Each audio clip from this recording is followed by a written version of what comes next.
നമ്മെ സംബന്ധിച്ചിടത്തോളം നിസ്സാരമായി ഒന്നിനെയും നമ്മൾ കാണുന്നില്ല. അഭിമാനം എന്ന് പറയുന്നത് ഒരു മനുഷ്യന്റെ, ഒരു മുസ്ലിമിന്റെ എന്നല്ല, ഒരു മനുഷ്യന്റെ ഏറ്റവും പ്രധാനപ്പെട്ട സുപ്രധാനമായ ഒരു വികാരമാണ് അവന്റെ അഭിമാനം എന്ന് പറയുന്നത്. ആരെയും നമ്മൾ വില കുറച്ച് കാണണ്ട. ജീവിതത്തിന്റെ താഴെത്തട്ടിൽ, ജീവിതത്തിന്റെ ഇന്നലകളിൽ രാപ്പകലുകൾ തള്ളി നീക്കിയ ഒരു മനുഷ്യനാകാം നാളെ ലോകം മുഴുവനും ആദരിക്കുന്ന ഒരു മനുഷ്യനായി മാറുന്നത്. ഓടാത്ത വാച്ചിന്റെ, ഓടാതെ വീടിന്റെ ചുമരിൽ തൂങ്ങിക്കിടക്കുന്ന ക്ലോക്ക് നിസ്സാരമായി നമ്മളെ കാണണ്ട. കാരണം ദിവസവും 2 നേരം അത് യഥാർത്ഥ സമയം നമുക്ക് കാണിച്ചു തരുന്നുണ്ട്. ഞാൻ പറയുന്നത് അഷ്റഫുൽ ഖൽഖ് സല്ലല്ലാഹു അലൈഹി വസല്ലമ തങ്ങൾ അഭിമാനത്തിലേക്ക് എന്നെയും നിങ്ങളെയും ക്ഷണിക്കുന്നു എന്ന് പറയുമ്പോൾ വിശുദ്ധ ഖുർആനിൽ ഒരു ആയത്തുണ്ട്. ഒരുപാട് വിശദീകരണങ്ങൾ ഇല്ലാതെ തന്നെ നമുക്ക് ആ ആയത്തിനെ മനസ്സിലാക്കാൻ കഴിയും. അൻതുമുൽ അഅ്ലഊൻ, നിങ്ങൾ ഏറ്റവും ഉന്നതരാണ്, നിങ്ങൾ ഏറ്റവും മഹത്വമുള്ളവരാണ്, ലോകത്തെ ഏറ്റവും വലിയ ഔന്നത്യത്തിന്റെ ഏറ്റവും വലിയ പ്രതീകം നിങ്ങളാണ് എന്ന് വിശ്വാസി സമൂഹത്തോട് അള്ളാഹുവിന്റെ വിശുദ്ധമായ കലാം വിളിച്ചു പറയുമ്പോൾ, ഈമാൻ ഉണ്ടെങ്കിൽ നമ്മൾ ലോകത്തെ ഏറ്റവും ഉന്നതയും അഭിമാനവും കരസ്ഥമാക്കിയവരാണ്. ഇസ്ലാമിലേക്ക് ജനങ്ങളെ ക്ഷണിക്കുന്നത് നമ്മളെന്നറിയേണ്ട ഒരു പ്രധാനപ്പെട്ട കാര്യമുണ്ട്. ഞാൻ ആമുഖമായി പറഞ്ഞതുപോലെ ഒന്നിനെയും നമ്മൾ നിസ്സാരമായി കാണണ്ട. 2 ചെറിയ കാര്യങ്ങൾ മാത്രം ഞാൻ പറഞ്ഞുകൊണ്ട് അഭിമാനത്തിലേക്ക് അള്ളാഹുവിന്റെ ഹബീബ് നമ്മെ ക്ഷണിച്ചതിൽ ഒരിക്കലും എത്ര വലിയ പ്രതിസന്ധിയുടെ വലിയ വലിയ തിരമാലകൾ അടിച്ചു വീശുമ്പോഴും കൊടുങ്കാറ്റടിച്ചു വീശുമ്പോഴും പതറാതെ ഇടറാതെ നിന്ന, അഭിമാനത്തോടെ ഉറച്ചു നിന്ന 2 ചെറിയ സംഭവങ്ങൾ മാത്രം പറഞ്ഞുകൊണ്ട് എന്റെ പ്രിയപ്പെട്ട സഹോദരങ്ങൾ, എന്റെ പ്രിയപ്പെട്ട സഹോദരിമാരോട് ദുആ കൊണ്ട് വസിയത്ത് ചെയ്തുകൊണ്ട് ഞാൻ അവസാനിപ്പിക്കും.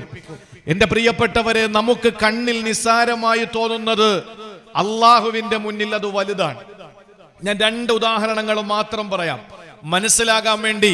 എന്റെ പ്രിയപ്പെട്ട സഹോദരിമാർക്ക് കൂടി ഉപകാരപ്രദമാകുന്നതിന് വേണ്ടി ഞാൻ പറയാൻ, നമ്മുടെ കണ്ണിൽ നിസ്സാരമാണെന്ന് തോന്നുന്നത് പടച്ചവന്റെ കണ്ണിൽ, അള്ളാഹുവിന്റെ അടുക്കൽ അത് വലിയ ഭീകരമാണ്. നമുക്ക് നിസ്സാരമായി തോന്നും. ഞാൻ ഒരു ചെറിയ തിന്മയും ഒരു ചെറിയ നന്മയും 2 ഉദാഹരണം തൽക്കാലം ഞാൻ പറയുകയാണ്.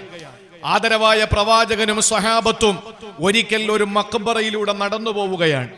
നടന്നു പോകുമ്പോൾ അള്ളാഹുവിന്റെ റസൂൽ സല്ലല്ലാഹു അലൈഹി വസല്ലമ തങ്ങൾ 2 ഖബറിന്റെ ഇടയിലെത്തിയപ്പോൾ ആ 2 ഖബറിലേക്ക് ഇശാറത്ത് ചെയ്തുകൊണ്ട്, സൂചിപ്പിച്ചുകൊണ്ട് തന്റെ പ്രിയപ്പെട്ട അനുചരന്മാരോട്, സഖാക്കളോട് പറഞ്ഞു, എന്റെ പ്രിയപ്പെട്ട സ്വഹാബത്തെ, ഈ 2 ഖബറിൽ കിടക്കുന്ന ആളുകൾ ശിക്ഷിക്കപ്പെടുകയാണ്. ഇന്നമാ യുഅദ്ദബാനി ഫീ ഖുബൂരിഹിമ, ഈ 2 ഖബറിൽ കിടക്കുന്ന ആളുകൾ ശിക്ഷിക്കപ്പെടുകയാണ്. അത്ഭുതത്തോടെ സഹാബത്ത് നോക്കുമ്പോൾ നബി തങ്ങൾ ഒരു കാര്യം കൂടി പറഞ്ഞു, വമാ യുഅദ്ദബാനി ഫീ കബീരിൻ, ഇവർ വലിയ ഭീകരമായൊരു തിന്മയിൽ ഒരിക്കലും ജീവിച്ചതിന്റെ പേരിലല്ല ശിക്ഷിക്കപ്പെടുന്നത്. ഇവർ ശിക്ഷിക്കപ്പെടുന്നത് ഭീകരമായ ഏതെങ്കിലും ഒരു തിന്മയുടെ പേരിലല്ല, ഭീകരമായ ഏതെങ്കിലും ഒരു തെറ്റ് ചെയ്തതിന്റെ പേരിലല്ല. ഇവർ ശിക്ഷിക്കപ്പെടുന്നത് വമാ യുഅദ്ദബാനി ഫീ കബീരിൻ, ഭീകരമായ ബീഭത്സമായ ഏതെങ്കിലും തിന്മയുടെ പേരിലല്ല ശിക്ഷിക്കപ്പെടുന്നത് എന്ന് പറഞ്ഞു. ഏത് തിന്മയായിരുന്നു ആ 2 കൂട്ടരും ചെയ്തിരുന്നത്? നമുക്കറിയുന്ന കാര്യമാണ്. ഒരാൾ മൂത്രവിസർജനം നടത്തിയാൽ അവസാനത്തെ തുള്ളിയും അദ്ദേഹത്തിന്റെ ശരീരഭാഗത്ത് നിന്ന് മാറുന്നതിന് മുമ്പ് അദ്ദേഹം എഴുന്നേറ്റ് പോകുന്ന ഒരു സ്വഭാവക്കാരനായിരുന്നു ഒരാൾ. അയാൾ മൂത്രമൊഴിച്ചാൽ കൃത്യമായിട്ട് മൂത്രത്തിന്റെ അവസാനത്തെ തുള്ളിയും ശരീരത്തിൽ നിന്ന് ഇറ്റുപോകുന്നതിന് മുമ്പ് എഴുന്നേറ്റ് പോകുന്ന ആളായിരുന്നു. അയാളുടെ ജീവിതം ആലോചിച്ചു നോക്കൂ. പള്ളിയിൽ വരുന്നത് മാലിന്യവുമായിട്ടാണ്, അയാൾ യാത്ര ചെയ്യുന്നത് മാലിന്യവുമായിട്ടാണ്, അയാൾ നിസ്കരിക്കുന്നത് അശുദ്ധിയോടെയാണ്. അയാളുടെ ജീവിതത്തിൽ അയാൾ ചെയ്ത തിന്മ ഇത്ര മാത്രമാണ്. മൂത്രത്തിന്റെ വിഷയത്തിൽ അദ്ദേഹം ശ്രദ്ധിക്കുമായിരുന്നില്ല. രണ്ടാമത്തേതോ, അത് ഏഷണി പറഞ്ഞ് നടക്കുന്ന ആളാണ്. തെരഞ്ഞെടുപ്പാ വരുന്നത്. തദ്ദേശ സ്വയംഭരണ തെരഞ്ഞെടുപ്പായതുകൊണ്ട് പടച്ചവൻ കണ്ണടയ്ക്കുമെന്ന് നമ്മൾ കരുതണ്ട. നിയമസഭയിലെയോ ലോക്സഭയിലെയോ തെരഞ്ഞെടുപ്പാകുമ്പോൾ, അതല്ലെങ്കിൽ മഹല്ല് ഭരണസമിതി പരിപാലന സമിതി എന്ന ഉന്നതമായ ഭയപ്പെടേണ്ട ഒരു വിഷയമാകുമ്പോൾ, ആ വിഷയത്തിൽ നമ്മൾ ഒരു പ്രചരണം നടത്തുമ്പോഴും ഇതൊക്കെ അള്ളാഹു കണ്ണടയ്ക്കുമെന്ന് കരുതണ്ട. എന്റെ പ്രിയപ്പെട്ടവരെ, ഏഷണി പറയുന്ന നമ്മളൊക്കെ അറിയാതെയോ അറിഞ്ഞുകൊണ്ടോ ചെയ്തു പോകുന്ന ഒരു തിന്മയുടെ പേരിലാണ് അടുത്ത ഖബറാളി ശിക്ഷിക്കപ്പെടുന്നത്. നബി തങ്ങൾ എന്താ പറഞ്ഞത്? വലിയ പാപത്തിന്റെ പേരിലൊന്നുമല്ല ഇവർ ശിക്ഷിക്കപ്പെടുന്നത്. എന്തിനാ അങ്ങനെ പറഞ്ഞത്? നിങ്ങളുടെ കണ്ണിൽ അത് വലുതായിട്ട് നിങ്ങൾ കണ്ടിട്ടില്ല. മനുഷ്യർ അത് വലിയ ഒരു തിന്മയായി കാണുന്നില്ല. ആളുകൾ പറയാത്തത് അപ്പുറത്ത് ചെന്ന് പറഞ്ഞു എന്ന് പറഞ്ഞ് അവിടത്തെ കാര്യം ഇവിടെ പറഞ്ഞ് ഇവിടത്തെ കാര്യം അവിടെ പറഞ്ഞ് ഏഷണി പരത്തുന്ന ഏറ്റവും വലിയ വൃത്തിഹീനമായ മ്ലേച്ഛമായ സ്വഭാവം അതൊരു ഭീകരമാണ് എന്നാരും മനസ്സിലാക്കാറില്ല. പക്ഷെ അള്ളാഹുവിന്റെ മുമ്പിൽ അത് ഭീകരമാണ്. മൂത്രത്തിന്റെ വിഷയത്തിൽ നമ്മൾ നിസാരമാണ്, ഓടുന്നു. പള്ളികളൊക്കെ ഇപ്പൊ അങ്ങനത്തെ സംവിധാനങ്ങളാണ്. പള്ളികളൊക്കെ ജൂതായുസം കടന്നുകൂടിയിരിക്കാൻ. ഇത് ഞാൻ പറയുന്നത് കൊണ്ട് ഏതെങ്കിലും ഒരു പള്ളിക്കാരെ ആക്ഷേപിക്കുന്നു എന്ന് നിങ്ങൾ ആരും കരുതരുത്. ഞാൻ എന്റെ പ്രിയപ്പെട്ട സഹോദരങ്ങളോട് പറയുന്നു, നിന്ന് മൂത്രമൊഴിക്കുന്ന സംവിധാനങ്ങൾ പടച്ചതമ്പുരാന്റെ പള്ളികളിൽ എന്ന് വന്നോ അന്ന് തുടങ്ങി ഈ മുസ്ലിം ഉമ്മത്തിന്റെ അദാബ്, ഈ മുസ്ലിം ഉമ്മത്തിന്റെ വിപത്ത്. മൂത്രത്തിന്റെ വിഷയത്തിൽ നമ്മൾ നിസാരമായി കാണും, പക്ഷെ അള്ളാഹുവിനത് ഭീകരമാണ് എന്ന് ആരംഭപൂവായ നബി മുഹമ്മദ് മുസ്തഫ. ഞാൻ പറയുന്നത് എന്റെ പ്രിയപ്പെട്ടവരെ, നമുക്ക് ചെറുതായി തോന്നും, പക്ഷെ അള്ളാഹു വലുതായാ കാണുന്നത്. ഇതൊരു തിന്മയുടെ വിഷയമാണെങ്കിൽ ഒരു നന്മ കൂടി പറയട്ടെ. അള്ളാഹുവിന്റെ റസൂല് പറഞ്ഞു, കലിമത്താനി ഖഫീഫത്താനി അലൽ ലിസാൻ സഖീലത്താനി ഫിൽ മീസാൻ ഹബീബത്താനി ഇലർ റഹ്മാൻ. രണ്ട് വാചകങ്ങൾ ഞാൻ നിങ്ങൾക്ക് പഠിപ്പിച്ചു തരാം.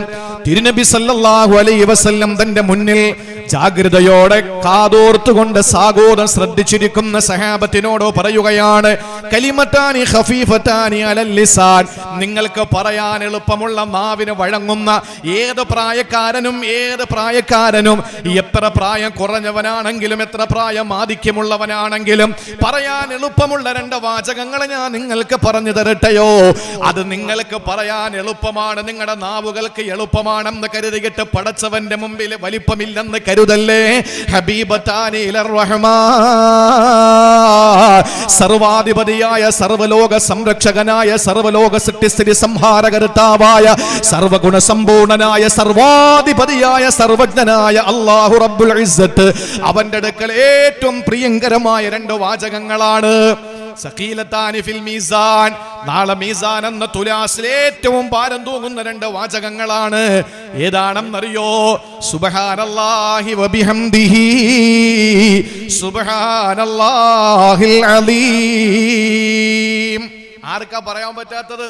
പ്രായമുള്ളവനും പ്രായം ഇല്ലാത്തവനും ഒക്കെ പറയാൻ പറ്റും സുബ്ഹാനല്ലാഹി വബിഹംദിഹി സുബ്ഹാനല്ലാഹിൽ അലീം. പറയാൻ എളുപ്പമുണ്ടെന്ന് കരുതി നിങ്ങൾ ചിന്തിക്കുന്നുണ്ടോ അള്ളാഹുവിന്റെ അടുക്കൽ അത് വലിയ പുണ്യമില്ലാത്തതാണെന്ന്? മീസാനിൽ ഇത്രത്തോളം ഭാരം തൂങ്ങുന്ന വേറൊന്നുമില്ല.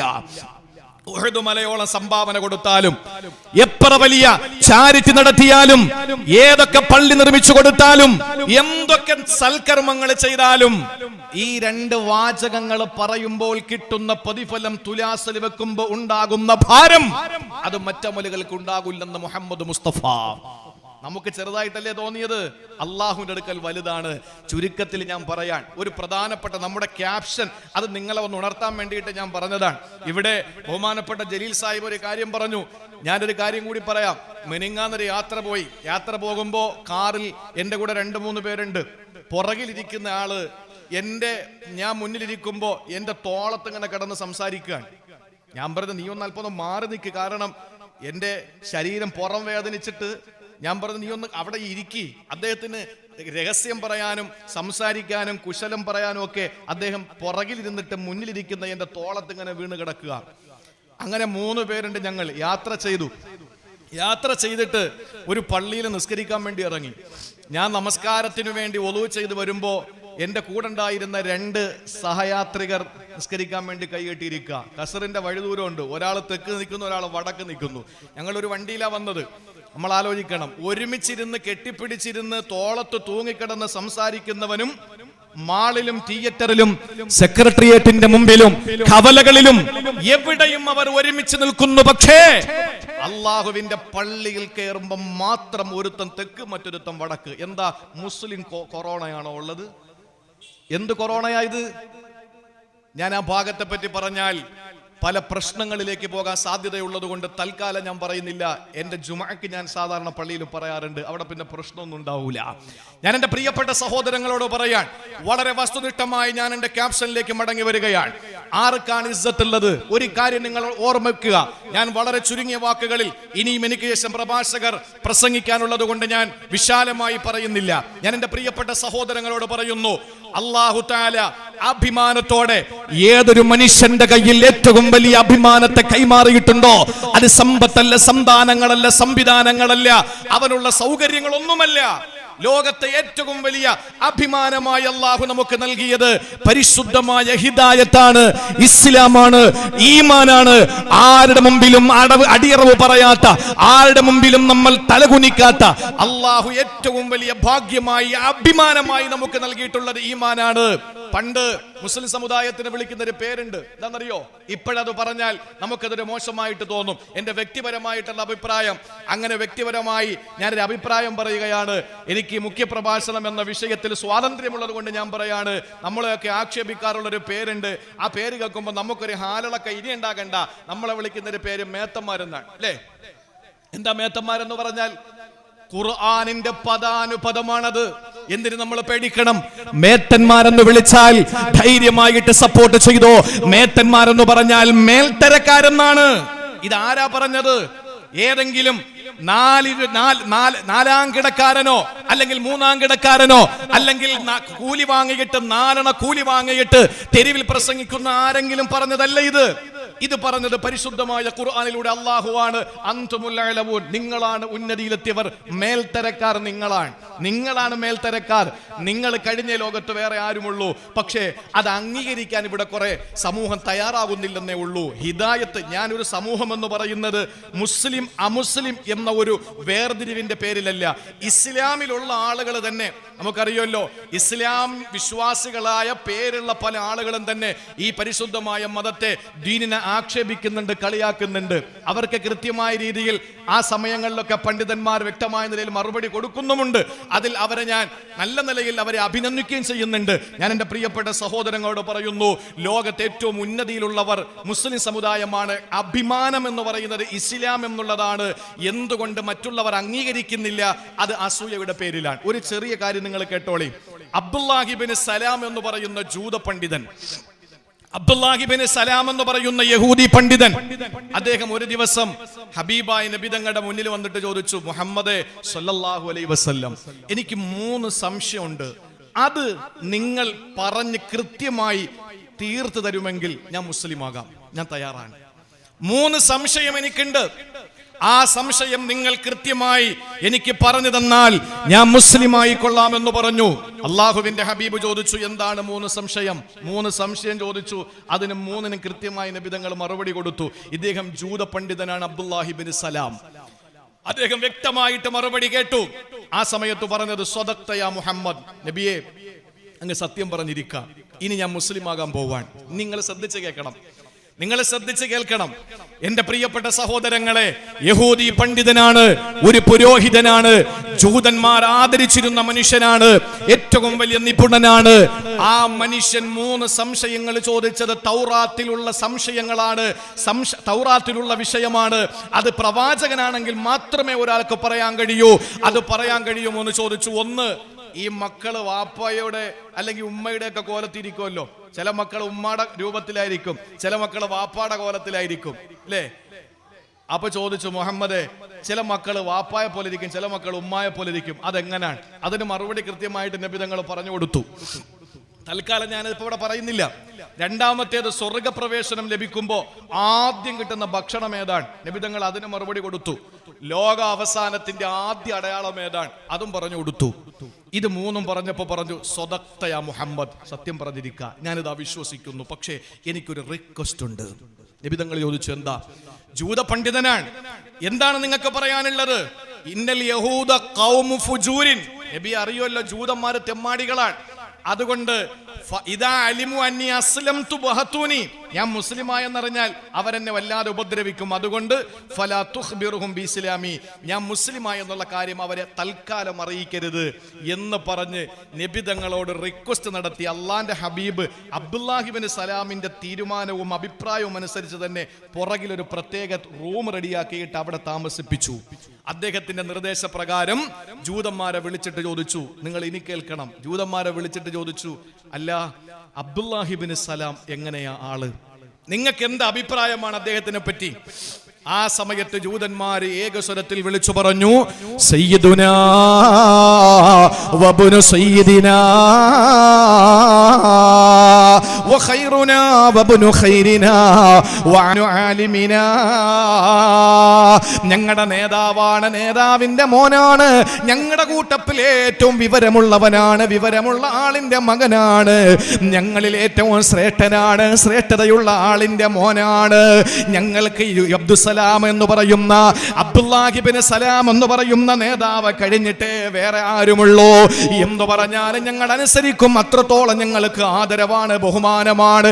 എന്ത് സംശയമുണ്ടെങ്കിലും ഞങ്ങൾക്ക് നിരൂപണം നടത്തി തരാൻ അബ്ദുല്ലാഹിബ്നു സലാമിന് കഴിയൂ എന്ന് പറഞ്ഞ് പുകഴ്ത്തി പറയുമ്പോ അല്ലാഹുവിന്റെ റസൂൽ ചോദിക്കുകയാണ്, ഓ ജൂതന്മാരെ, അദ്ദേഹം ഇസ്ലാമിലേക്ക് വന്നാ നിങ്ങളുടെ അഭിപ്രായം എന്താ? എന്നെ കൊണ്ട് വിശ്വസിച്ച നിങ്ങളുടെ അഭിപ്രായം നിങ്ങളൊന്ന് പറയുമോ എന്ന് ചോദിക്കുമ്പോ ജൂതന്മാരെ വിളിച്ചു പറഞ്ഞത് എന്തെന്നറിയോ? പടച്ചവൻ അദ്ദേഹത്തെ അതിൽ നിന്ന് കാത്തു രക്ഷിക്കട്ടെ. ഞങ്ങളുടെ നേതാവ്, ഞങ്ങളുടെ പണ്ഡിതൻ, ഞങ്ങളെ ഏറ്റവും ശ്രേഷ്ഠനായ മനുഷ്യന് അങ്ങനെ പിഴച്ചു പോകുന്നത് ഞങ്ങൾക്ക് താല്പര്യമില്ല. അതുകൊണ്ട് പടച്ചവൻ അദ്ദേഹത്തെ കാത്തോളട്ടെ എന്ന് പറഞ്ഞുകൊണ്ട് പ്രാർത്ഥിക്കുമ്പോൾ സഹോദരങ്ങളെ, പിന്നിൽ നിബിതങ്ങൾ നിർത്തിയിരുന്ന അബ്ദുല്ലാഹിബ്നു സലാം അവിടെ നിന്ന് കറക്റ്റ് മാറ്റിയിട്ട് അള്ളാന്റെ ഹബീബിന്റെ മുന്നിലേക്ക് ഇറങ്ങി വരികയാ. മുന്നിലെ തടിച്ചുകൂടിയ ജൂത സമൂഹത്തിന്റെ മുമ്പിലേക്ക് ഇറങ്ങി വരികയാ. എന്നിട്ട് അബ്ദുല്ലാഹിബ്നു സലാം ഉറക്കെ പറഞ്ഞതെന്തെന്നറിയോ? അശ്ഹദു അല്ലാ ഇലാഹ ഇല്ലല്ലാഹ് വഅശ്ഹദു അന്ന മുഹമ്മദർ റസൂലുള്ളാഹ്. പരിശുദ്ധമായ കലിമ പറഞ്ഞ് ഇസ്ലാം മതത്തിന്റെ പ്രവാചകനായ ഹബീബായ നബി തങ്ങളെ കൊണ്ട് വിശ്വസിക്കുന്നു എന്ന് പറഞ്ഞ് ഇന്നലെ വരെ ഈസാ നബിയെ തെറിവിളിച്ചിരുന്ന, ഇന്നലെ വരെ ഈസാ നബി ആക്ഷേപിച്ചിരുന്ന, ഇന്നലെ വരെ ഈസാ നബി വ്യഭിചാര പുത്രനാണെന്ന് വിളിച്ചു പറഞ്ഞിരുന്ന അബ്ദുല്ലാഹിബ്നു സലാം, ഈസാ എന്ന് കേൾക്കുമ്പോൾ അലൈഹിസ്സലാം എന്ന് പറയുന്ന ഏറ്റവും വലിയ അഭിമാനത്തിന്റെ പ്രതീകമായി ഇസ്ലാമിക കൊണ്ട് വിശ്വസിച്ചുകൊണ്ട് അള്ളാന്റെ ഹബീബിൽ ആകട്ടനായി കൊണ്ട് കലിമ പറഞ്ഞ അവിടെ തടിച്ചുകൂടിയ ജൂതന്മാരെന്താ ചെയ്തതെന്നറിയോ? സഹോദരങ്ങളെ, ജൂതന്മാരെ ചാടി എഴുന്നേറ്റുകൊണ്ട് പറഞ്ഞ ഒരു വാക്കുണ്ട്, ശർറുനാ വബ്നു ശർരിനാ ഖബീസുനാ വബ്നു ഖബീസിനാ.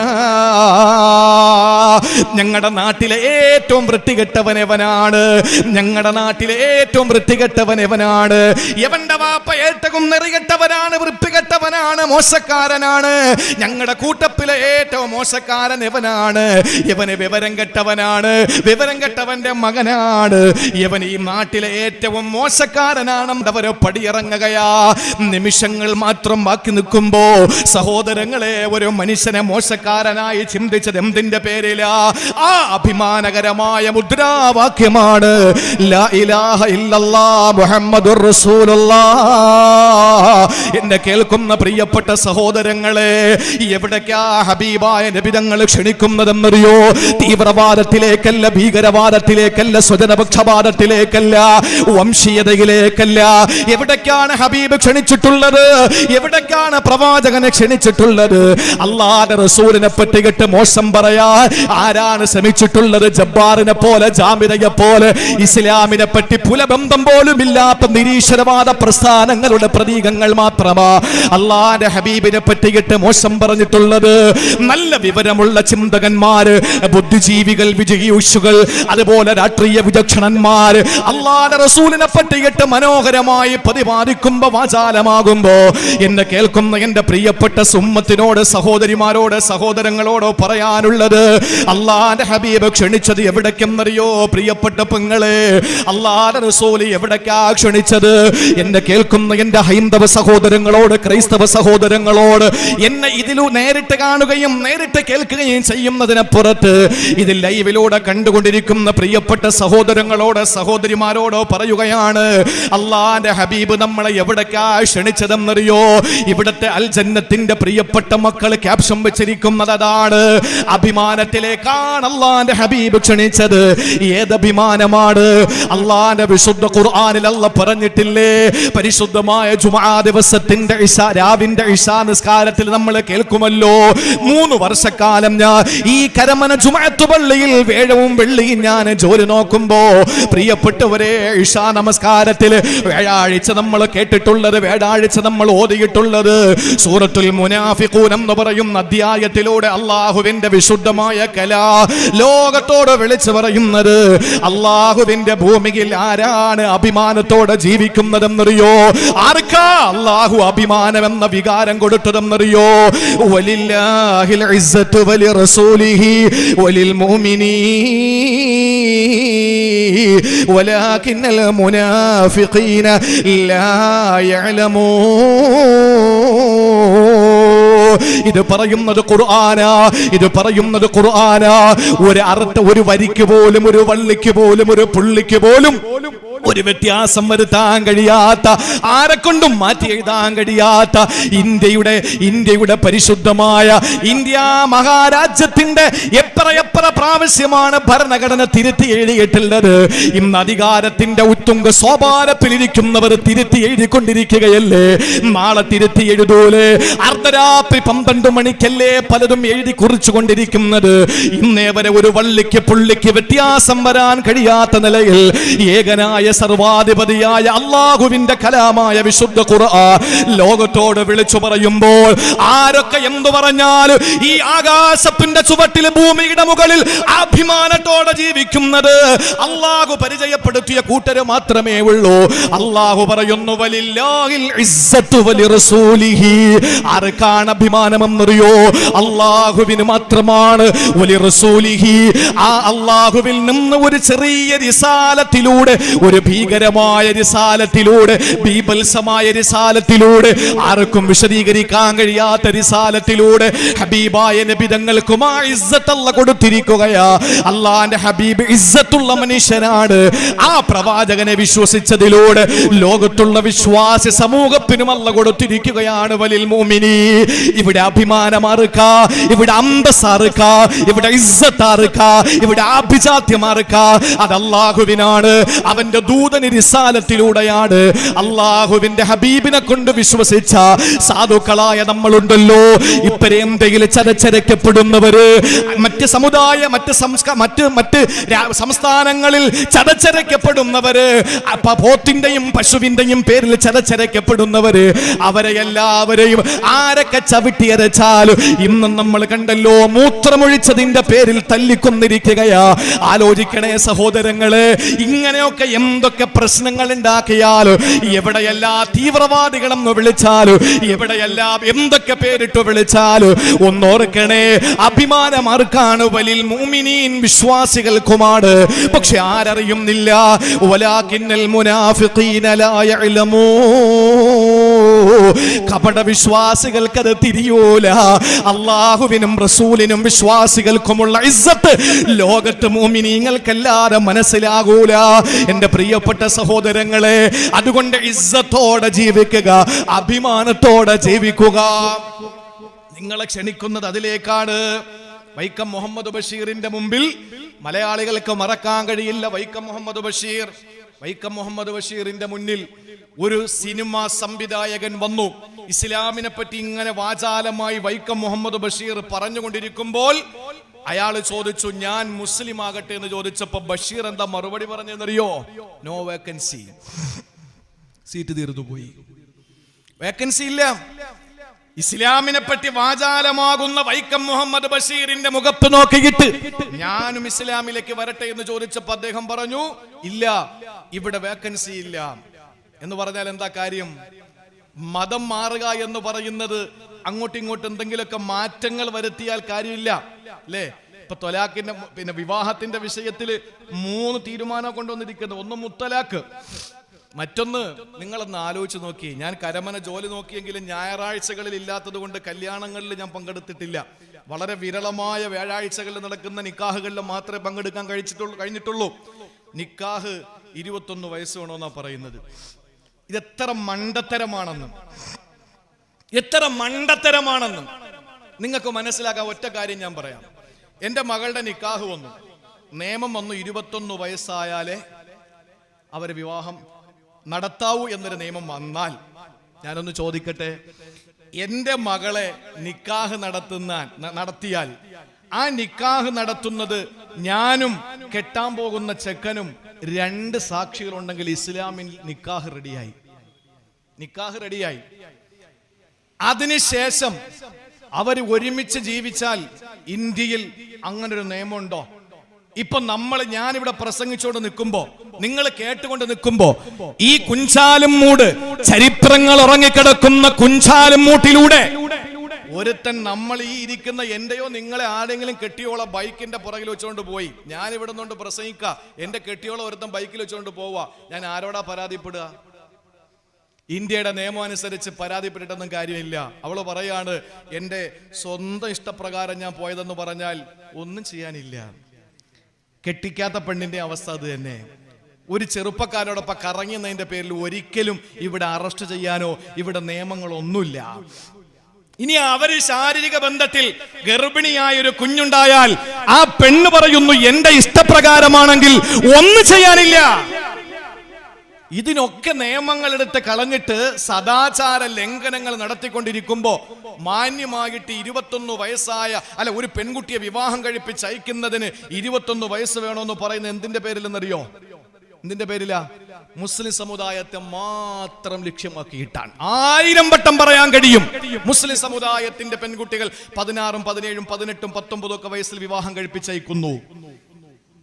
നമ്മുടെ മറ്റ് സമുദായത്തിലുള്ള സഹോദരങ്ങളുടെ മക്കളെയോ അവർ ഇപ്പോഴും എൻ്റെ ഭാര്യയുടെ കൂടെ പഠിച്ച ഒരു പെണ്ണ്, ആ പെണ്ണിന്റെ കല്യാണം കഴിഞ്ഞ ആഴ്ച ആയിരുന്നു. മറ്റ് സമുദായത്തിലുള്ളവർക്ക് പ്രായം ഒരുപാട് കഴിഞ്ഞിട്ടാണ് അവരുടെ വിവാഹം നടക്കുക. നേരത്തെ നടത്തുക അല്ലെങ്കിൽ പിന്നെ പ്രായം കഴിഞ്ഞിട്ട് നടത്തിയാലും അവർക്ക് നിയമങ്ങളോ മറ്റു കാര്യങ്ങളോ ഒന്നുമില്ല. നിങ്ങൾ ആലോചിച്ച് നോക്കുക, ഇതാകെ കൊണ്ടുവന്നിട്ടുള്ള നിയമം എന്ന് പറയുന്നത് മുസ്ലിം സമുദായത്തിന് അവർക്ക് എതിരായിട്ടുള്ള നിയമങ്ങളാണ്. നമ്മൾ ആലോചിക്കണം, ഒരുപാട് വിഷയങ്ങളുണ്ട്. ഇലക്ഷനുമായി ബന്ധപ്പെട്ടതായതുകൊണ്ട്, ഇലക്ഷൻ ടൈം ആയതുകൊണ്ട് അതിനെപ്പറ്റി പറയുന്നത് ഭൂഷണമല്ല. ഞാൻ എൻ്റെ പ്രിയപ്പെട്ട സഹോദരങ്ങളോട് പറയുന്നു, ആരൊക്കെ എത്ര തലകുത്തി മറിഞ്ഞാലും എന്തൊക്കെ പറഞ്ഞാലും എൻ്റെ പ്രിയപ്പെട്ട സഹോദരങ്ങളെ, അഭിമാനം നമുക്ക് അള്ളാഹു തന്നത് ഈമാൻ എന്ന അഭിമാനം, അത് കളയാതെ നമ്മൾ സൂക്ഷിക്കണം. അത് കളയരുത്. ഞാൻ കഴിഞ്ഞ വെള്ളിയാഴ്ചയും പറഞ്ഞു, കോവിഡ് അള്ളാഹു തന്ന ഒരു നിഅമത്തായിട്ടാണ് ഞാൻ മനസ്സിലാക്കുക. എന്തായിരുന്നു കല്യാണം? മുസ്ലിം സമുദായത്തിന്റെ കല്യാണം എന്തായിരുന്നു? ആർഭാടമായിരുന്നില്ലേ? പുതിയ പെണ്ണിനെയും പുതിയ ആപ്പിളയും മാന്യമായിട്ട് ഏറ്റവും കൂടുതൽ ശ്രദ്ധേയമാകുന്നത് അവരാണ്. ഒരു വിവാഹത്തിൽ ഭാര്യയും ഭർത്താവുമാണ്. പെണ്ണുങ്ങൾ പോയാൽ പുതിയ പെണ്ണിനെ കണ്ടോ, ബിരിയാണി തിന്നോ ഒന്നൊന്നും ചോദിക്കൂല. പെണ്ണെങ്ങനെ ഉണ്ട്, ആണുങ്ങളാണെങ്കിൽ ചെക്കൻ എങ്ങനെ ഉണ്ട്, ഇതൊക്കെ ചോദിക്കുന്നത്. ആ ദിവസത്തിന്റെ ഏറ്റവും പ്രധാനപ്പെട്ട ആളുകൾ അവർ രണ്ടുമാണ്. അവരെ JCB കൊണ്ടുവരിക, ടിപ്പറിൽ കയറ്റി കൊണ്ടുവരിക, ഈ അറബാനയിൽ കൊണ്ടുവരിക, കറിച്ചട്ടിയിൽ ആഹാരം കൊടുക്കുക. എന്തൊക്കെ വിരോധാഭാസങ്ങളായിരുന്നു. ആദ്യ രാത്രി അവളുടെ വീട്ടിൽ പോയിട്ട് മങ്കൂസ് മൗലിദ് ഓതുക. ജീവിതത്തിൽ വാപ്പ മരിച്ചിട്ട് യാസീൻ ഓതാത്ത മക്കളാണ്. അവന് ആദ്യ രാത്രി പെണ്ണിന്റെ വീട്ടിൽ പോയിട്ട് മങ്കൂസ് മൗലിദ് ഓതുക. എന്താ കാര്യം എന്നറിയോ? എന്താ കാര്യം? നാളെ ഇനി ഇത് ക്ലിപ്പാക്കണ്ട മങ്കൂസ് മൗലിദിനെ എതിർത്തുന്നത്. ഞാൻ പറയുന്നത് എന്താന്ന് ശ്രദ്ധിച്ച് കേൾക്കണം. മങ്കൂസ് മൗലിദ് ഓതുക, കാരണം അവനും അവളും ഉറങ്ങരുത്, കിടക്കരുത്. ഇവൻ അവിടെ ഇരുന്ന് മങ്കൂസ് മൗലിദ് ഓതുക. ഇങ്ങനെയൊക്കെ ചെയ്യുന്ന മോശമായ അവസ്ഥകൾ പോട്ടെ, അതൊക്കെ നമുക്ക് തമാശയായിട്ട് എടുക്കാം. പിന്നെ അതിനെ പ്രോത്സാഹിപ്പിക്കുന്നതല്ല. നമുക്ക് ചിലപ്പോൾ അതൊക്കെ സന്തോഷത്തിന് വേണ്ടിയിട്ടാണെന്ന് പറഞ്ഞ് നമുക്ക് എന്തെങ്കിലുമൊക്കെ നമുക്ക് അഡ്ജസ്റ്റ്മെന്റുകൾ നമുക്കതിൽ വെക്കാം. പക്ഷേ ഗുരുതരമായ അവസ്ഥ എന്ന് പറയുന്നത് കല്യാണങ്ങളിൽ നടക്കുന്ന ബൊഫേ സംസ്കാരം. ബുഫേ സംസ്കാരം, ഇരുന്ന് വലത്ത് കൈകൊണ്ട് ഭക്ഷണം കഴിക്കുന്നത് അള്ളാഹു നമുക്ക് മാത്രം തന്നിട്ടുള്ള, നമുക്കെന്ന് പറഞ്ഞാൽ മനുഷ്യർക്ക് മാത്രം തന്നിട്ടുള്ള പ്രത്യേകതയാണ്.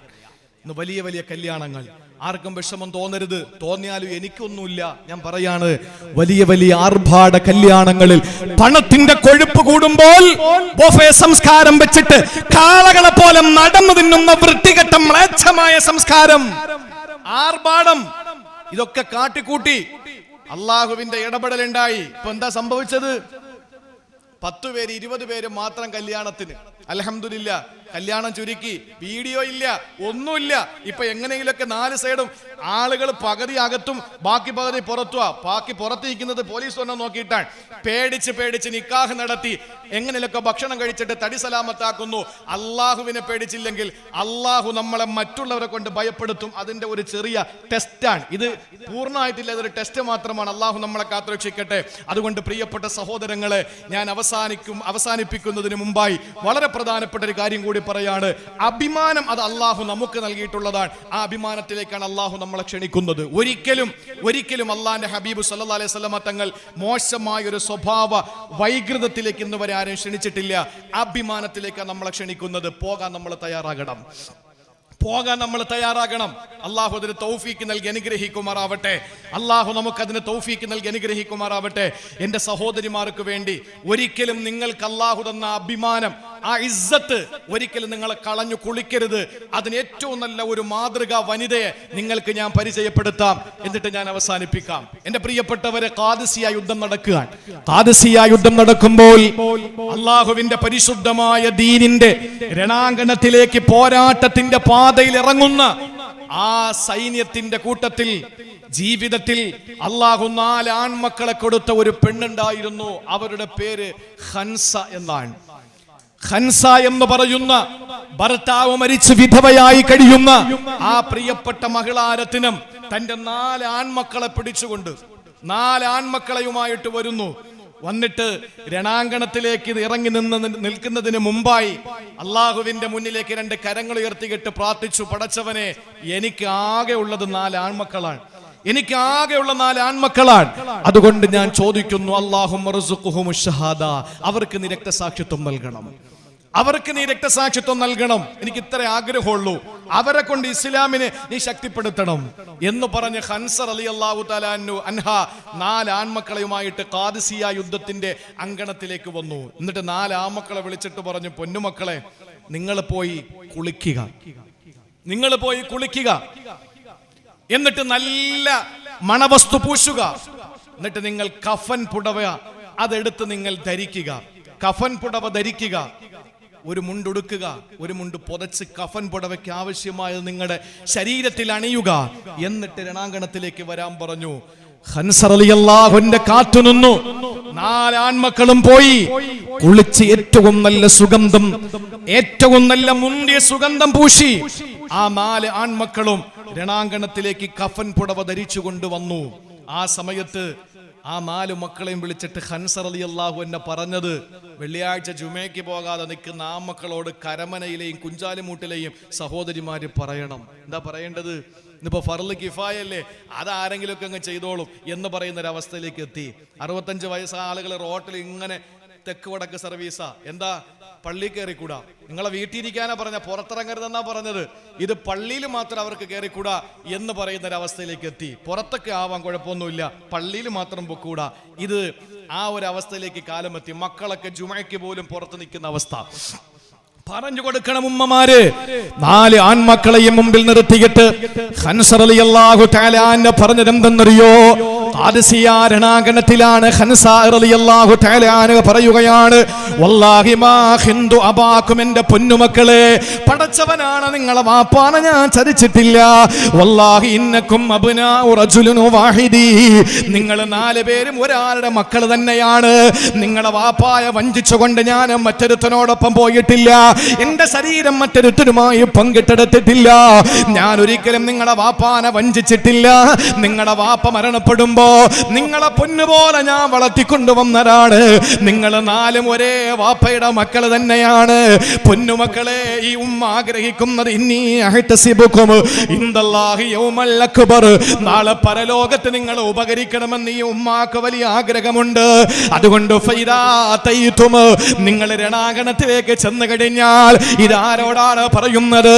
കുളിച്ച് ഏറ്റവും നല്ല മണവസ്തു പൂശിയിട്ട് കഫൻ പുടവ ധരിച്ചു നിൽക്കുന്ന 4 ആൺമക്കളോട് പറയുന്നു, പൊന്നുമക്കളെ, നിങ്ങൾ രണാങ്കണത്തിലേക്ക് ചെല്ലുമ്പോ ഫഖ്ലിസൂ ലാ ഇലാഹ ഇല്ലല്ലാഹ്, ലാ ഇലാഹ ഇല്ലല്ലാഹ് എന്ന അഭിമാനത്തിന്റെ വാചകത്തിന് വേണ്ടി നിഷ്കളങ്കമായി നിങ്ങൾ പോരാടണം മക്കളെ. പോരാട്ടത്തിന്റെ പാതയിൽ നിന്ന് നിങ്ങൾ പിന്തിരിയരുത്. സുമ്മ ലാ അറാകും ഇല്ലാ യൗമൽ അക്ബരി, ഈ ഉമ്മയിന് നിങ്ങളെ ഈ ദുനിയാവിൽ വെച്ച് കാണല്ല മക്കളെ. എന്റെ മുന്നിൽ നിങ്ങൾ വരല്ലേ. നിങ്ങളെ ധീരമായി രക്തസാക്ഷിത്വം ഭരിച്ചിട്ടല്ലാതെ നിങ്ങൾ എന്റെ മുന്നിലേക്ക് വരല്ലേ എന്ന് പറഞ്ഞ ഹൻസ റളിയല്ലാഹു തആല അൻഹ, നിങ്ങൾക്കറിയുമോ, മരണവാർത്തറിയുന്നു. രണാങ്കണത്തിൽ 4 മക്കളും രക്തസാക്ഷിയായെന്ന വിവരം അറിയുമ്പോ ഹൻസ റളിയല്ലാഹു തആല ചിരിക്കുകയാണ്. ഹൻസ റളിയല്ലാഹു അൻഹയുടെ ചിരി കണ്ടപ്പോൾ ആളുകൾ ചോദിച്ചു, എന്തേ മക്കൾ മരിച്ചപ്പോ ചിരിക്കുകയാണോ? പിന്നെ ഞാൻ ചിരിക്കാതെയോ? എനിക്ക് അല്ലാഹു തന്ന പദവി നിങ്ങൾക്കറിയില്ലേ? എന്നിട്ട് അവിടെ നിന്ന് പ്രഖ്യാപിക്കുകയാണ്, അൽഹംദുലില്ലാഹ് അല്ലദീ റഫഅ മൻസിലതി ബിശഹാദതി അബ്നാഇ അല്ലാഹുമ്മ ജഅൽഹും ഇൻദക യൗമ ലാ യൻഫഉ മാലുൻ വലാ ബനൂ ഇല്ലാ മൻ അത്തല്ലാഹ ബിഖൽബിൻ സലീം. അല്ലാഹുവേ, പടച്ചവനെ, എന്റെ മക്കൾക്ക് രക്തസാക്ഷിത്വം നൽകി എന്നെ ആദരിച്ച അല്ലാഹ്, രക്തസാക്ഷികളുടെ ഉമ്മയാണെന്ന അഭിമാനം എനിക്കുണ്ട് പടച്ചവനെ, അഭിമാനം എനിക്കുണ്ട് പടച്ചവനെ. അതൊരു വല്ലാത്ത അഭിമാനമാണ്, അത് വല്ലാത്ത അഭിമാനമാണ്. ഒരു മുസ്ലിം ഡോക്ടറല്ലേ ഇന്ത്യ രാജ്യത്തിന് വേണ്ടിയിട്ട് പോരാട്ട ഭൂമിയിലും മരണപ്പെട്ട ജവാന് വേണ്ടിയിട്ട് ആ ജവാന്റെ അമ്മയ്ക്ക് രോഗം വന്ന് ആശുപത്രിയിൽ കൊണ്ടുവന്ന് ചികിത്സിക്കുന്നു. ആ അമ്മയ്ക്ക് രോഗം ഭേദമാകുന്നു. അങ്ങനെ അമ്മയ്ക്ക് രോഗം ഭേദമായപ്പോ അവിടെ ചെന്നിട്ട് ചോദിച്ചു ഡോക്ടറോട്, കാശെത്രയായി? ആശുപത്രിയല്ലേ, കാശെത്രയായി എന്ന് ചോദിച്ചപ്പോൾ, എന്റെ സഹോദരങ്ങളെ, തലയിൽ തൊപ്പിവെച്ച നമസ്കാര തഴമ്പ് നെറ്റിട്ടടത്തിലില്ല പരിശുദ്ധമായ ഇസ്ലാമിന്റെ അനുയായിയായ ഡോക്ടർ എന്താ പറഞ്ഞത്? ഇന്ത്യ രാജ്യത്തിന് വേണ്ടി പെടഞ്ഞു വീണു മരിച്ച ധീര ജവാന്റെ അമ്മയല്ലേ നിങ്ങൾ? അമ്മയല്ലേ നിങ്ങൾ? നിങ്ങളുടെ നെറ്റിത്തടത്തിൽ നിങ്ങളെ കാണുന്നത് ഞാൻ കാണുന്ന ചന്ദനക്കുറിയാണ്. എന്റെ നെറ്റിത്തടത്തിൽ ഞാൻ നിങ്ങളെ കാണുന്നത് നിസ്കാര തഴമ്പാണ്. ഞാൻ ഡോക്ടറാണ്, നിങ്ങളുടെ രോഗിയാണ്. നിങ്ങളുടെ രോഗമേ ശമനം വന്നല്ലോ, അതിന് കൂലി എത്രയെന്ന് നിങ്ങൾ ചോദിച്ചല്ലോ. ഞാൻ നിങ്ങളോട് ഒന്ന് ചോദിക്കുകയാണ്, കൂലിയായിട്ട് ഇന്ത്യക്ക് വേണ്ടി മരിച്ച ധീര ജവാന്റെ പ്രിയപ്പെട്ട അമ്മയെന്ന നിങ്ങളോട് എനിക്ക് കൂലിയായി ചോദിക്കാനുള്ളത് ഒന്നേ ഒന്ന് മാത്രമാണ്. അങ്ങയുടെ നെറ്റിത്തടത്തിൽ ഞാനൊന്ന് ചുംബിച്ചോട്ടോ, അങ്ങയുടെ നെറ്റിത്തടത്തിൽ ഞാനൊന്ന് ചുംബിച്ചോട്ടെ. ഇതാരാണ് പറയുന്നത്? നാടനീളെ മുസ്ലിമീങ്ങൾ വർഗീയവാദികളാണെന്ന് പറയുന്ന കോമരങ്ങൾക്ക്, എംബോക്കികൾക്ക് ഇത് വല്ലതും അറിയോ? അള്ളാഹുവിന്റെ ദീനിൽ വിശ്വസിക്കുന്ന ഒരാൾ ഈ രാജ്യത്തിന് വേണ്ടി പെടഞ്ഞു വീണ് മരിച്ച ധീര ജവാന്റെ അമ്മയുടെ കുങ്കുമം തേച്ചിരിക്കുന്ന നെറ്റിത്തടത്തിൽ ചുംബനമാണ് എനിക്ക് വേണ്ടത്. അതാണ് ഞാൻ ചികിത്സിച്ചത്. ഇത് എനിക്ക് നിങ്ങൾ തരുന്ന കൂലി എന്ന് പറഞ്ഞ ആ പ്രിയപ്പെട്ട അനുയായി അള്ളാഹുവിന്റെ പരിശുദ്ധമായ അഭിമാന വാചകത്തിന്റെ അനുയായി ആയതുകൊണ്ടാ, ലാ ഇലാഹ ഇല്ലല്ലാഹ് എന്ന വിശുദ്ധമായ അഭിമാനത്തിന്റെ വാചകത്തിന്റെ അനുയായി ആയതുകൊണ്ടാ ഇത് കാണാതെ പോകുന്ന ഈ രാജ്യത്ത് എന്റെ പ്രിയപ്പെട്ടവരെ നിങ്ങൾ ചിന്തിക്കണേ.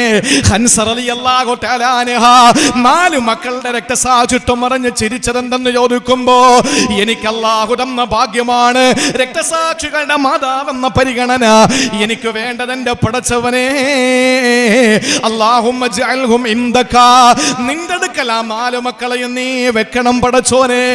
എനിക്ക് ഉപകരിക്കണം എപ്പോഴെന്നറിയോ? യൗമ ലാ യൻഫഉ മാലുൻ വലാ ബനൂൻ ഇല്ലാ മൻ അത്തല്ലാഹ ബിഖൽബിൻ സലീം. സന്താനങ്ങൾ സമ്പാദ്യം ഉപകരിക്കാത്ത ഭീകരമായ മഹ്ശറ വനസഭയിൽ ഒരു ചാൻമുകളിൽ കപ്പിച്ചൊലിച്ച് നിൽക്കുന്ന അരുണന്റെ കിരണമേറ്റുകൊണ്ട് ചെമ്പ് തറ താപം കൊണ്ട് വിറയ്ക്കുന്ന മഹ്ശറ ആ മഹ്ശറയിൽ എനിക്ക് ഉപകരിക്കാൻ വേണ്ടിയിട്ട് ഞാൻ നേരത്തെ നിനക്ക് തന്നിരിക്കുകയാണ് റബ്ബേ. അള്ളാഹുവിന് വേണ്ടിയിട്ട് 4 മക്കളെ കൊടുത്ത ബീവി ഖൻസാ റളിയല്ലാഹു അൻഹമാരായി മാറണം. അഭിമാനമാണ് അള്ളാഹു നമുക്ക് നൽകിയത്, അഭിമാനമാണ്. തൊപ്പി വെക്കുക എന്ന് പറയുന്നത് അഭിമാനമാണ്. നിസ്കാരത്തിനുമ്പ് നെറ്റിത്തടത്തിൽ വരുന്നത് അഭിമാനമാണ്. കണ്ണങ്കാലിന് മുകളിൽ മുണ്ടെടുക്കുന്നത് അഭിമാനമാണ്. ഈ പള്ളിയുടെ മിനാരത്തിൽ നിന്ന് ബാങ്ക് മുഴങ്ങി കേൾക്കുന്നത് അഭിമാനമാണ്. 5 നേരം സൃഷ്ടാവായ സർവശക്തനായ റബ്ബിന്റെ മുമ്പിൽ ഏറ്റവും ഇസ്സത്തിന്റെ, അഭിമാനത്തിന്റെ, ആദരവിന്റെ ആരുടെ മുമ്പിലും കുനിക്കാത്ത ശിരസ് നിലത്തു വെച്ചിട്ട് പൃഷ്ഠഭാഗം അതിനേക്കാൾ ഉയരത്തിൽ വെച്ചിട്ട് സുബ്ഹാന റബ്ബിയൽ അഅ്ലാ വബിഹംദിഹി, ഉന്നതൻ നീ മാത്രമാണെന്ന് വിളിച്ചു പറയുന്ന സുജൂദ് ചെയ്യുന്നത് അഭിമാനമാണ്. ഈ അഭിമാനം കളഞ്ഞു കുളിക്കരുത്. നമ്മൾ മുറുകെ പിടിക്കണം അഭിമാനം.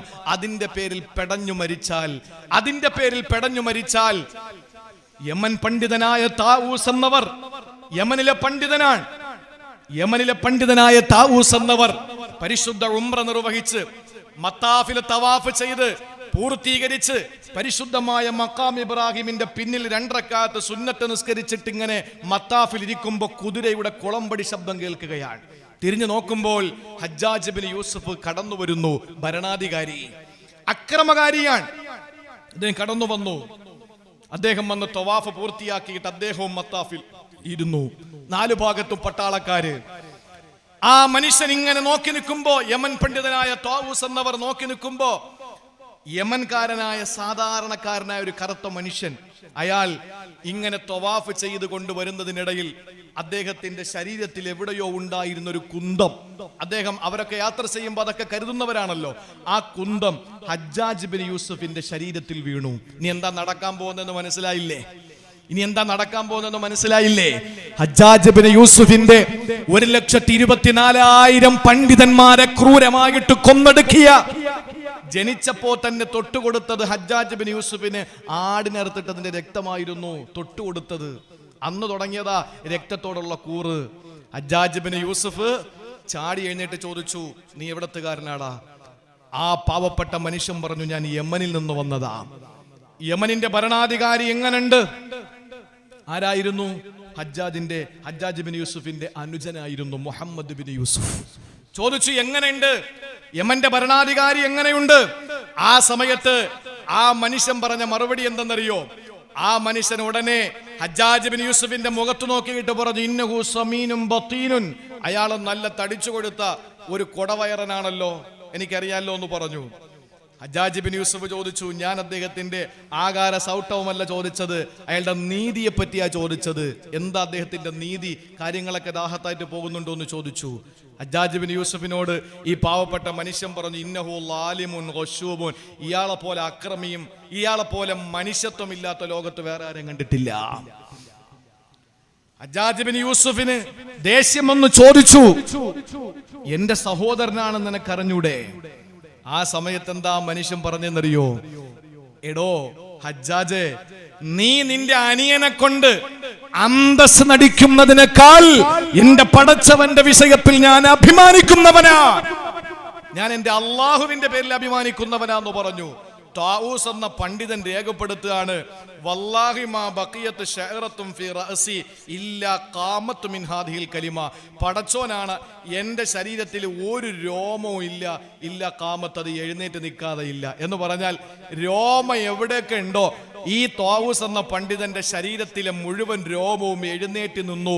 മിൻ ഹാദിഹിൽ കലിമത്തി, ആ പാവപ്പെട്ട മനുഷ്യൻ പറഞ്ഞ വാക്കുകൊണ്ട്. എന്താ പറഞ്ഞത്? എൻ്റെ പടച്ചവനെ കൊണ്ട് ഞാൻ അഭിമാനിക്കുകയാണ്. അതുകൊണ്ട് അഷ്റഫുൽ ഖൽഖ് സല്ലല്ലാഹു അലൈഹി വസല്ലമ തങ്ങൾ നമ്മെ ക്ഷണിച്ചത് അഭിമാനത്തിലേക്കാണ്. ആ അഭിമാനം ഒറ്റ ഒരുത്തന്റെ മുമ്പിലും മരിക്കേണ്ടി വന്നാലും പെടഞ്ഞു മരിക്കേണ്ടി വന്നാലും, നമ്മളെ ഭീകരമായ നിലയിൽ ചുട്ടുകൊല്ലേണ്ടി വന്നാലും, എന്തൊക്കെ ഇവിടെ നിയമങ്ങൾ കൊണ്ടുവന്നാലും, ഏതൊക്കെ രീതിയിൽ നമ്മൾ അടിച്ചമർത്തിയാലും, കത്തിക്കരിച്ച് ചാമ്പലാക്കിയാലും, അറുത്തു മുറിച്ചാലും, ലാ ഇലാഹ ഇല്ലല്ലാഹ് എന്ന ഇസ്സത്തിന്റെ അഭിമാനത്തിന്റെ വാചകത്തിൽ നിന്ന് 1 സെന്റിമീറ്റർ പോലും പിന്നോട്ട് പോകാൻ നമ്മൾ തയ്യാറാകരുത്. അവിടേക്കാണ് അള്ളാഹുവിന്റെ റസൂൽ നമ്മെ ക്ഷണിച്ചത്. അതുകൊണ്ട് പ്രിയപ്പെട്ട സഹോദരങ്ങൾ, സഹോദരങ്ങളെ, അഭിമാനത്തോടു കൂടി നിങ്ങൾ നിൽക്കുക. അബൂ മുസ്ലിമുൽ ഖൗലാനി റളിയല്ലാഹു തആല അൻഹു, അബൂ മുസ്ലിമുൽ ഖൗലാനി റളിയല്ലാഹു തആല അൻഹു താബിയായ മനുഷ്യനാണ്. അദ്ദേഹം ഒരു ദിവസം അസ്വദുൽ അനസി എന്ന് പറയുന്ന പ്രവാചകന്റെ കാലഘട്ടത്തിന് ശേഷമുള്ള കള്ളപ്രവാചകന്റെ മുമ്പിൽ വന്നപ്പോ അസ്വദുൽ അനസി ചോദിച്ചു, എടോ നീ എന്നെ കൊണ്ട് വിശ്വസിക്കോ? ഇല്ല. നീ മുഹമ്മദിനെ കൊണ്ട് വിശ്വസിക്കോ?